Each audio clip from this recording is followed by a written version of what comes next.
2013. It is 3:35 p.m. There has been an establishment of quorum with all members of the City Council being present. This time I'll call for item agenda number 2, moment of reverence.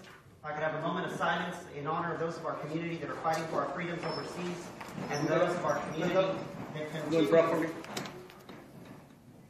fight overseas in honor of our freedoms. This is the proper to do it.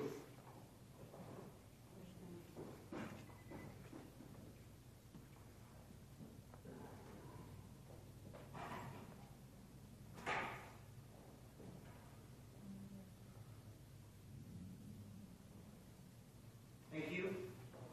Moving on to item number 3, citizen communications and recognitions. At this time, we'll call there are 2 citizens communication forms that have been submitted to the city secretary. First individual to be that can approach council will be Ms. Blanca Hernandez and Hector Munoz Mijares. Is it my understanding, ma'am, that y'all are coming up front together? Yes, sir. I am going to interpret Mr. Approach the Mijares. microphone. And just for information, the city council does have a 3-minute rule for the citizens' communications in order to proceed with city business. We have been given the notice already. Okay, just for informational and just for the other individual who has also submitted a request, there are 3 minutes that we are allowed. Madam Secretary, if you could please take the time for 3 minutes in order to allot the necessary time for the process. Yes, sir. Buenas tardes. Quiero hacer un llamado a la mayoría del Concilio, especialmente al señor Villalpando, quien tiene mucha experiencia en estas cosas, al señor Davis, que es un negociante, y al señor Fuentes, José Fuentes.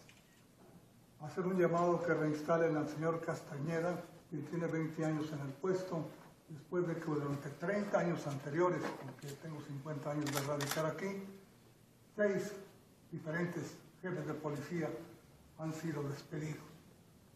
El señor Castañeda ha cumplido con su deber, considero, y todo esto se lo digo al señor Villalpando, que es el que tiene más experiencia y sabe el dinero que costará a los pagadores de impuestos una demanda de parte del señor Castañeda, que no van a ganar. El señor Castañeda y yo tenemos en común una experiencia en la que él votó a favor mío. Todo el concilio votó contra, y la ciudad le costó $200,000 a la ciudad, a los pagadores de impuestos. No quiero que vuelva a suceder lo mismo. En este caso, nada más les pido la reinstalación del señor Castañeda, que merece seguir en el puesto, y que simplemente no existe razón para que lo despidan, excepto que continúe la investigación de la gasolina que inició en el Departamento de Finanzas por descuido de quien manejaba el departamento, que no recogió las tarjetas y se cometió el fraude. Pido, para finalizar nuevamente, a la mayoría del concilio, reconsidere el despido del señor Castañeda, y al FBI le pido, así públicamente, que investigue el Departamento de Finanzas el por qué no se recogieron las tarjetas de crédito que estaban distribuidas entre la gente despedida, y por qué se tardó tanto en dar a conocer esto a la prensa y a la ciudadanía principalmente, que es la que mantiene la ciudad. Porque la ciudad no es propiedad de ustedes, es propiedad de quienes pagan los impuestos. Muchas gracias. Buenas tardes. Gracias, señor Mijares. ¿Quieres que le interprete en inglés? I am Blanca Hernandez. I'm here to interpret Mr. Hector Munoz Mijares. Reason being that he is here is to support Mr. Chief Castañeda. He wants, and he pledged for all of you to take in consideration to reinstall him. He is a good chief, in my understanding, and what I have seen. And I hope that you all take it in consideration, not because just some little puppet comes in and just drives. Like he said, why didn't they investigate the gasoline cards before? The FBI is aware, everybody's aware of what's going on, except the citizens, the voters of Eagle Pass. And I hope that you take it in consideration.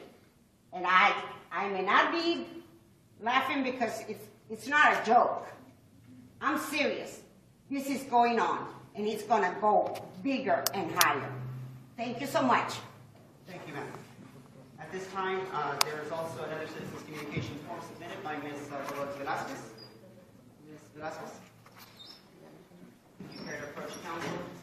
And as well, Madam Secretary, if you could please also keep time on the citizens communication. Madam. Good afternoon to everybody, and first I want to thank you for hearing me out today. Mr. Cantu, who I know for some time, Mr. Villalpando. I would like to ask why Mr. Castañeda was fired.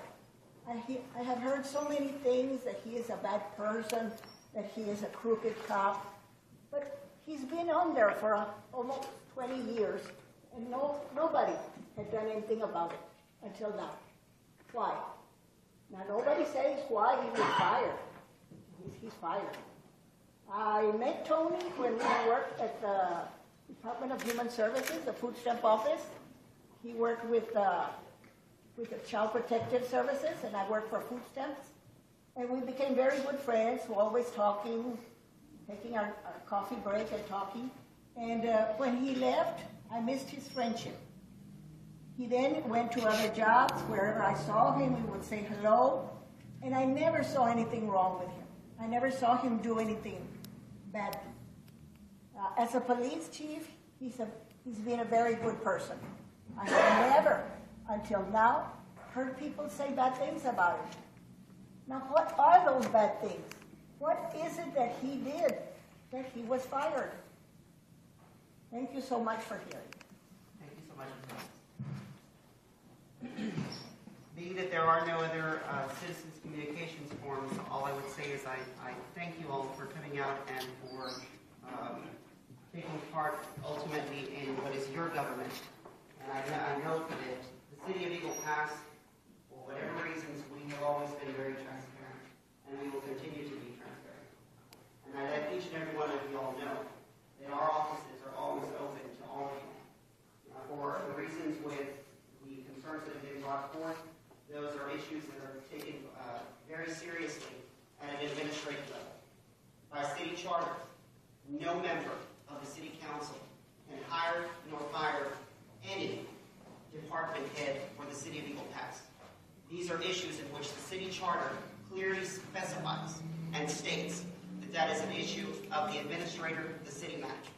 And I wanted to go ahead and put this on the record so that these citizens and all of the citizens of Eagle Pass are fully aware as to how your government works and how the people of this community voted on a city charter to assure that we have a fair and transparent government for all. So I'd like for that to be duly noted on the City of Eagle Pass record for the public's knowledge. At this time, with council's permission, due to several of the issues that we have, if we can slightly move out of order to move into executive session. There are several items that we are pending in order to follow through with the interviews for the city management position.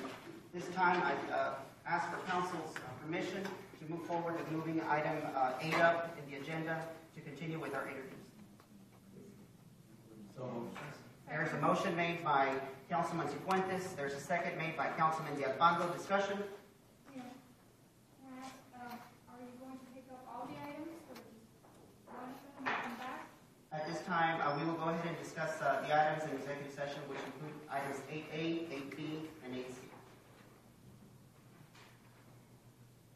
For the record, we will move into executive session. Item 8A, executive session pursuant to Section 551.074, Chapter 551, Texas Government Code, discussion of personnel matters, interview of applicants for the position of city manager.